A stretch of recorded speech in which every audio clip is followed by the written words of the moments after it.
समय सीमा एवं विभागीय समन्वय समिति की बैठक में सीईओ जिला पंचायत एवं प्रभारी कलेक्टर श्रेयांश कुमट ने निर्देशित किया है कि सभी अधिकारी विभागीय गतिविधियों में प्रगति लाएं, लक्ष्य के अनुरूप उपलब्धि सुनिश्चित करें। राजस्व अभियान की समीक्षा करते हुए उन्होंने निर्देशित किया है कि 30 जून की स्थिति में लंबित सभी प्रकरणों को नियमानुसार निराकृत करें। प्रभारी कलेक्टर श्री कुमट ने निर्देशित किया है कि राजस्व न्यायालयों में लंबित नामांतरण, बंटवारा एवं सीमांकन के प्रकरणों का अभियान के दौरान निराकरण सुनिश्चित करें। राजस्व अभिलेखों के आवश्यकता अनुसार सुधार कराते हुए उन्हें त्रुटि रहित बनाएं। दस्तक अभियान की समीक्षा करते हुए प्रभारी कलेक्टर श्रेयांश कुमट ने निर्देशित किया है कि अभियान के माध्यम से प्रत्येक घर, प्रत्येक बच्चे तक पहुंच करें। 5 वर्ष तक के बच्चों की जांच कराते हुए उनमें आवश्यकता अनुसार उपचार अथवा रेफर की व्यवस्था सुनिश्चित करें। प्रभारी कलेक्टर श्रेयांश कुमट ने निर्देशित किया है कि संबंधित विभाग जिले के सभी जल स्रोतों का उपचार करें। जल स्रोतों की सफाई एवं स्वच्छता पर विशेष ध्यान देते हुए स्कूल एवं आंगनबाड़ियों में दिए जा रहे पानी की नियमित रूप से जांच कराएं। सभी अधिकारी भी विभागीय भ्रमण के दौरान जल स्रोतों का निरीक्षण करें। प्रदेश शासन की लोक स्वास्थ्य यांत्रिकी मंत्री श्रीमती संपत्ति उइके ने रविवार को गुरु पूर्णिमा के अवसर पर एक पेड़ मां के नाम अभियान के तहत ग्राम पंचायत लिंगामाल में वृक्षारोपण किया। उन्होंने कहा कि प्रधानमंत्री नरेंद्र मोदी के आह्वान पर पूरे प्रदेश में एक पेड़ मां के नाम लगाकर इस अभियान में सभी नागरिक, विभाग, समाज सेवी एवं स्वयंसेवी संस्थाओं के द्वारा वृक्षारोपण किया जा रहा है। वहीं उन्होंने लगाए गए पेड़ की रक्षा करने हेतु लोगों को शपथ दिलाई। Hub for environment of women के 100 दिवसीय जागरूकता अभियान के अंतर्गत सरस्वती शिशु मंदिर उच्चतर माध्यमिक विद्यालय मंडला में महिला केंद्रित मुद्दों पर भारतीय न्याय संहिता 2023 के बारे में स्कूली बालिकाओं एवं शिक्षकों को समाज के सभी वर्गों तक के सामान्य कानून में होने वाले परिवर्तन से अवगत कराया गया है। दिनांक 17/7/2024 को मोतीनाला पुलिस को खबर लगी कि गुदर सिंह अगरिया की अज्ञात हत्यारे द्वारा घर पर ही गला रेतकर हत्या कर दी गई है। पुलिस द्वारा लगातार आरोपी की तलाश की जा रही थी, जिसमें पुलिस ने साक्ष्य, बातचीत, मुखबिर, तकनीकी सहयोग लिया और पता चला कि गुदर सिंह के पड़ोसी मंगल सिंह से जमीनी विवाद हुआ था। जब पुलिस मंगल सिंह के विषय में पता की तो वह हत्या वाले दिन से ही फरार चल रहा था। पुलिस ने मुखबिर की सहायता से मंगल सिंह को पकड़ा और कड़ाई से पूछताछ की, जिससे मंगल सिंह ने गुदर सिंह की हत्या करना स्वीकार किया। मोतीनाला पुलिस द्वारा मंगल सिंह को न्यायिक रिमांड पर न्यायालय में पेश किया गया है। ग्राम है, उसमें दिनांक 18 तारीख को एक रिपोर्ट आई थी 18/7/24 को कि गुदर सिंह नाम का एक व्यक्ति है, उसकी हत्या कर दी गई, जिसकी जांच पड़ताल के पर्पज से आज ये प्रेस कॉन्फ्रेंस बुलाई गई है। आरोपी अज्ञात था और इसके कारण थोड़ी सा पेचीदा मामला समझ में आ रहा था कि आरोपी को कैसे, किस तरीके से खोजा जाए, क्योंकि वो देहात का मामला था, नक्सल प्रभावित क्षेत्र का मामला था। इसीलिए आज एक प्रेस कॉन्फ्रेंस बुलाकर समस्त पत्रकार बंधुओं को अवगत कराया जा रहा है कि नक्सल प्रभावित क्षेत्र में पुलिस कितनी मेहनत एवं लगन से श्रीमान पुलिस अधीक्षक महोदय रजत सक्रेचा जी के मार्गदर्शन में काम कर रही है। दिनांक 18/7 को रिपोर्ट आई थी कि गुदर सिंह की किसी ने हत्या कर दी, जिसकी जांच पड़ताल करते गए, मुखबिर लगाए गए। ज्ञात हुआ उसका पड़ोसी मंगल सिंह यादव है, जिसका जमीन के साथ विवाद चल रहा था। इसी विवाद को लेकर मंगल सिंह ने दिनांक 17/7/24 को लगभग 5 बजे शाम को अपने घर से लोहे का फरसा लाकर धारदार हथियार से उसकी हत्या कर दी। हत्या करने के बाद मंगल सिंह गांव से फरार हो गया। लोगों को संदेह होने लगा कि सभी लोग आए, लेकिन मंगल सिंह का कहीं पता नहीं है। इसी आधार पर हम लोगों ने काफ़ी प्रयास किया। जो आज दिनांक को प्राप्त खबर मिली कि मंगल सिंह ग्राम चीमा गोंदी में लुक छिप रहा है अपने घर के आसपास, जो हमराय स्टाफ के जाके घेराबंदी की गई। मंगल सिंह घर पे हाजिर मिला, जिससे पूछताछ की गई। पूछताछ के दौरान उसने बताया कि जमीन के विवाद को लेकर मेरे द्वारा 17/7 के शाम 5 बजे करीब गुदर सिंह के घर के अंदर जाकर हत्या कर दी गई। आरोपी को आज गिरफ्तार करके न्यायिक रिमांड पर माननीय न्यायालय के समक्ष पेश किया जा रहा है।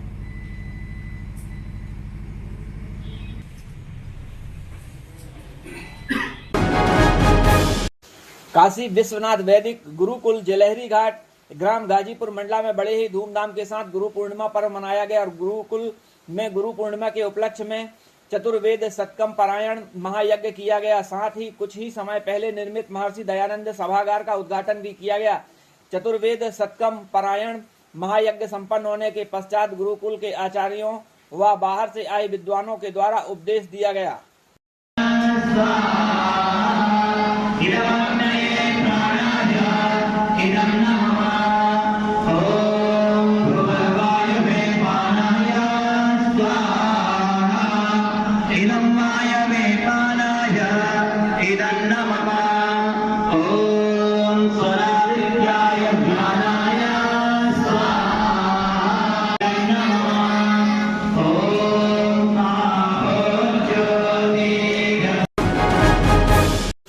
देखा जा रहा है कि कुछ समय से युवा लड़के अत्यंत तेज बाइक चला रहे हैं, जिससे के कारण सामने से आ रहे लोगों की जान में आफत बन आती है। ऐसे ही महाराजपुर सड़क में एक बाइक चालक जो नशे में भी था, जिसने तेज गति से बाइक चलाते हुए सामने से आ रहे बाइक पर टकरा दी। इस घटना में दोनों ही बाइक चालक घायल हुए हैं।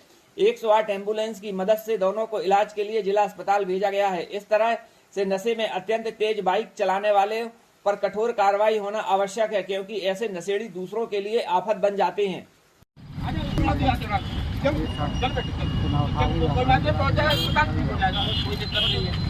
खून सूखने लगा उसका, दिमाग का देखो लटक रहा है ना।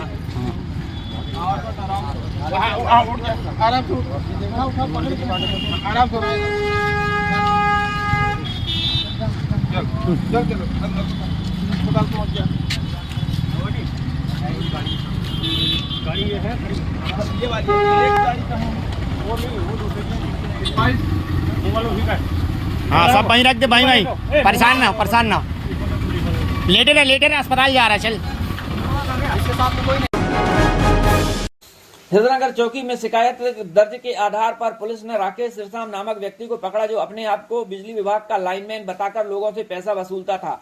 आरोपी राकेश उर्फ चिंकू सिरसाम पिता रामस्वरूप सिरसाम निवासी गुड़ा अंजनिया पुलिस चौकी हृदयनगर थाना महाराजपुर जिला मंडला का कृत्य धारा 319(2) BNS के तहत दंडनीय होने से आरोपी के विरुद्ध अपराध पंजीबद्ध कर विवेचना में लिया गया है। मामले में पुलिस चौकी हृदयनगर थाना महाराजपुर द्वारा आरोपी को गिरफ्तार कर माननीय न्यायालय में पेश किया गया है। हत्या के मामले में 8 साल से फरार स्थायी वारंटी को चौकी टाटरी पुलिस ने किया गिरफ्तार। आरोपी का नाम दल्लू उर्फ दिलीप पिता लवकुश नंदा उम्र 25 साल, ग्राम सुर्खी, चौकी टाटरी, थाना खटिया, जिसका प्रकरण क्रमांक ST 157/2016 धारा 302, 301, 34 भारतीय दंड विधान आरोपी को न्यायालय में पेश किया गया है, जहां से जेल भेजा गया।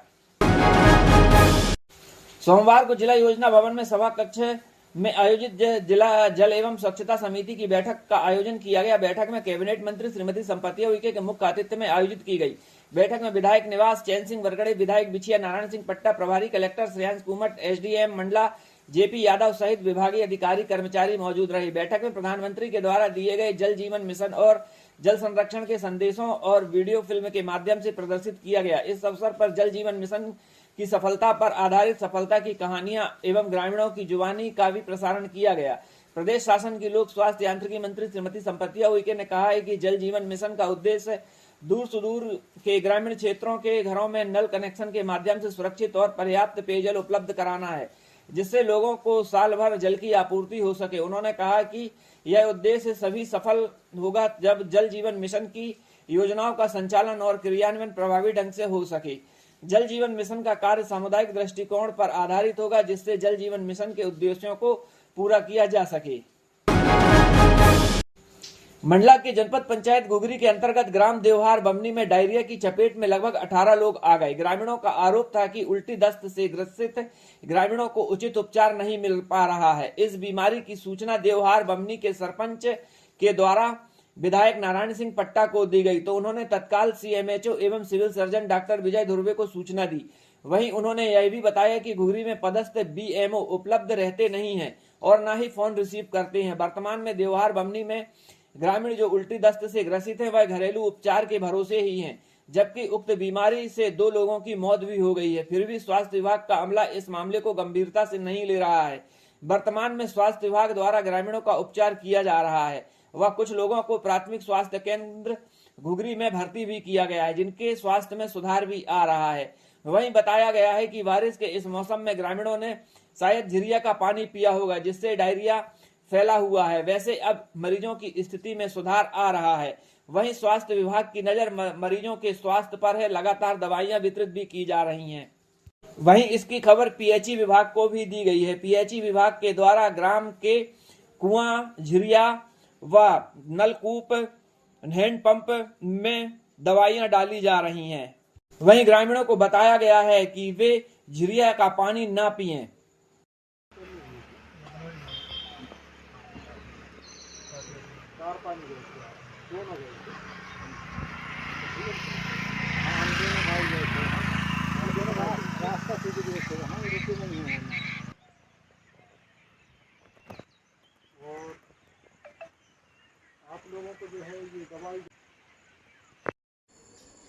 विकासखंड गुगरी देवहारा के सराई टोला में डायरिया फैलने की शिकायत मिली है। जैसे ही सरपंच के द्वारा सूचना दिया गया, मैं तुरंत सिविल सर्जन को सूचित किया और पता चला कि वहाँ पर 2 महिलाओं की मृत्यु हुई है और वो दोनों महिलाएं बैगा परिवार की हैं और अभी भी 5 से 10 लोग गंभीर हैं, बेहोशी के हालत में हैं। इससे साफ स्पष्ट होता है कि हमारा स्वास्थ्य विभाग कितना लचर है। और ये भी सरपंच के द्वारा बताया गया कि बीएमओ को सूचना देने के लिए फ़ोन किया गया, तो बीएमओ का फ़ोन अटेंड नहीं हुआ। इस तरह से मध्य प्रदेश सरकार जो दावे कर रही है, आज ग्रामीण क्षेत्रों में स्वास्थ्य व्यवस्था पूरी तरह से लचर है।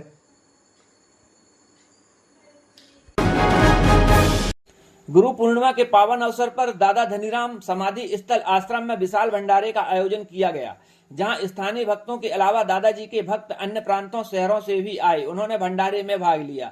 सुबह दादाजी की हवन पूजन आरती उपरांत भंडारे का आयोजन हुआ, जो पूरे दिन चलता रहा। शाम को मां नर्मदा की महाआरती व दादाजी की महाआरती का आयोजन हुआ। वैसे तो दादाजी की समाधि स्थल में साल भर भंडारे का आयोजन होता है।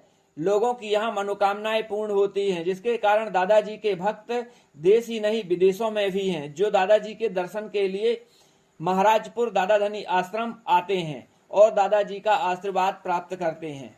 दादाजी, जय दादा धनी राम जी की क्या विधान है? आज गुरु पूर्णिमा का पावन अवसर है, विशाल भंडारा भी चल रहा है। देख रहे हैं कि दूर दूर से भक्त चले आ रहे हैं, अन्य प्रांतों से भी भक्त यहाँ आते हैं। क्या विधान है दादाजी का? दादाजी का विधान ये है सर कि दादाजी के जितने भक्त हैं वो दादाजी को ही अपना गुरु मानते हैं और गुरु के रूप में भी दादाजी की पूजा अर्चना करते हैं। इसलिए गुरु पूर्णिमा का जो महत्व है वो दादाजी के भक्तों के लिए विशेषता बहुत ज़्यादा है, क्योंकि बाकी जो शक्तिपीठ हैं वहाँ पे कुछ दूसरे रूप से पूजा होती है, लेकिन यहाँ पे दादाजी की एक गुरु के रूप में भी उनके भक्तगण पूजा करते हैं और उस हिसाब से दादाजी की पूजा अर्चना होती है। दादाजी का सुबह से अभिषेक होता है और उनकी उसमें एक विशाल भंडारे का आयोजन हो रहा है।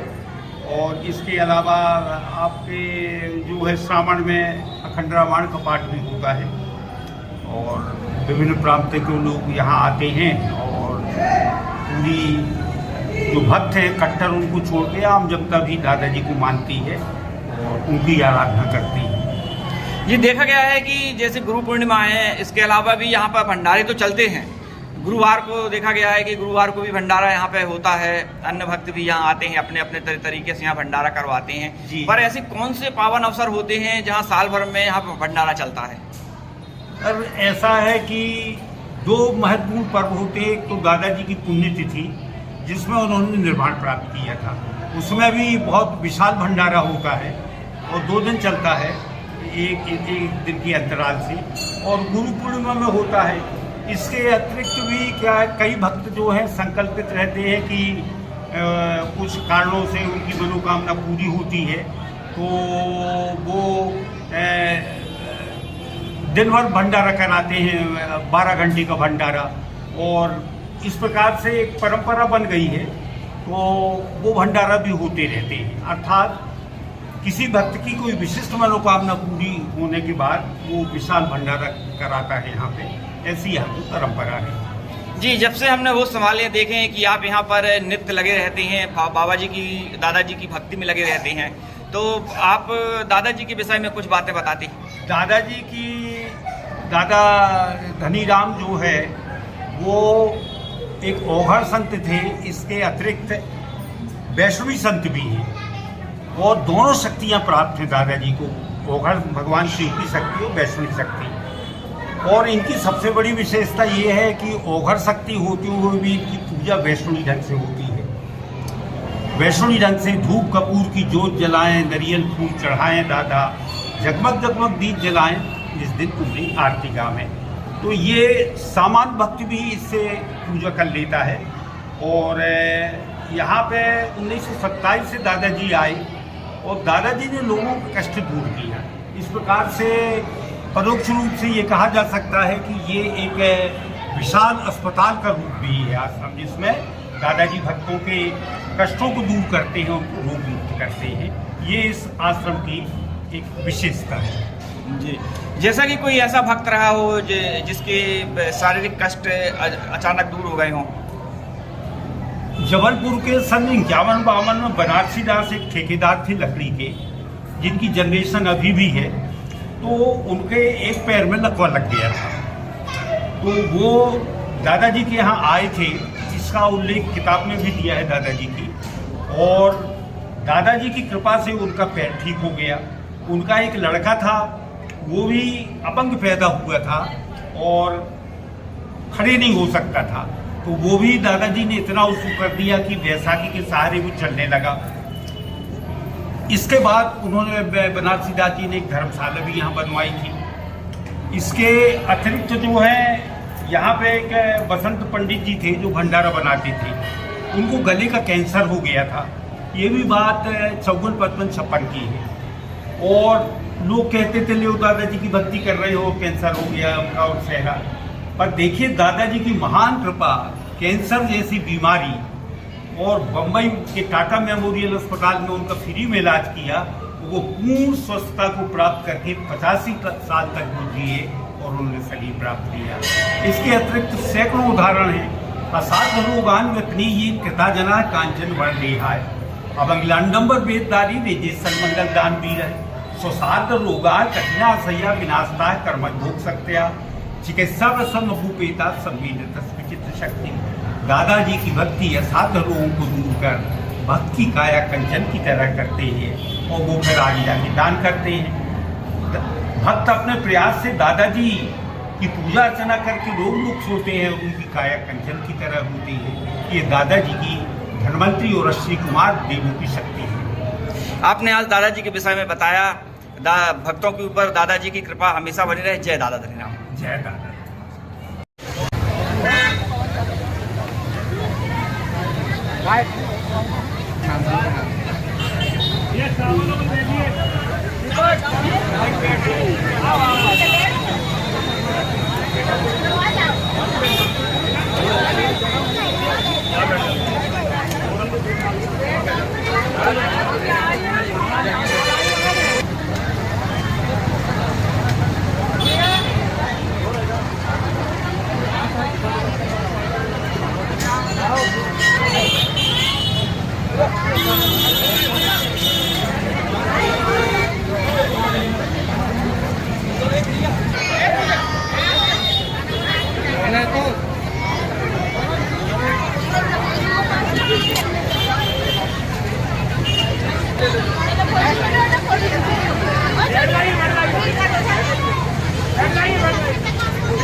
प्रदेश की कैबिनेट मंत्री अपने गृहग्राम टिकरवारा पहुंची, जहां वे सीधे अपने खेतों में गईं, जहां पर उन्होंने परिजनों के साथ धान रोपाई का कार्य किया।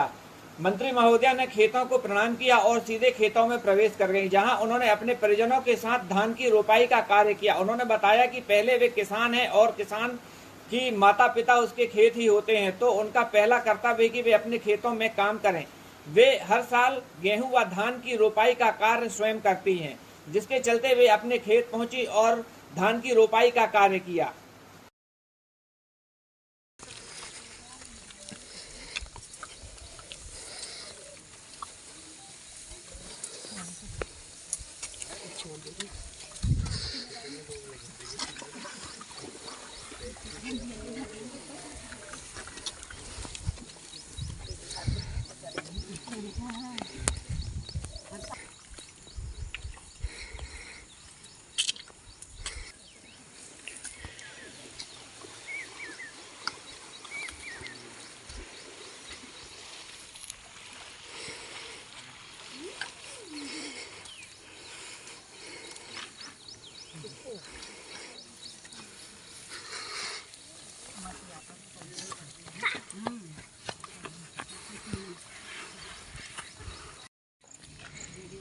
थोड़ी और अंदर तक वो हो जाए।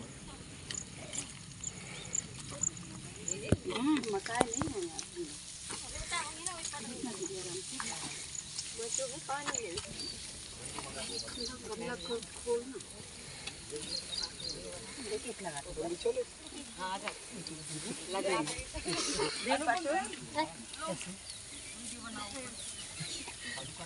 हाँ चालू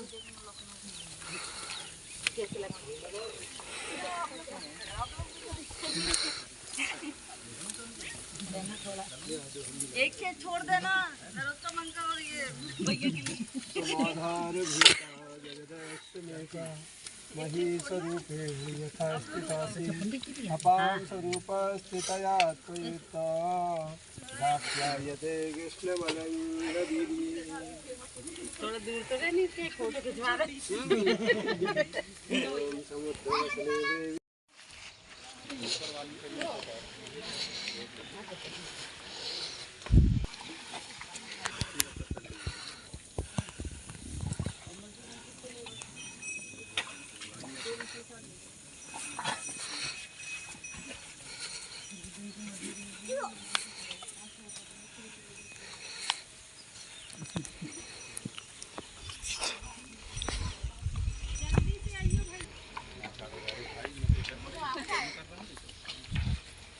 चलो बेटा अब लगाओ आप आपसे बढ़ गए।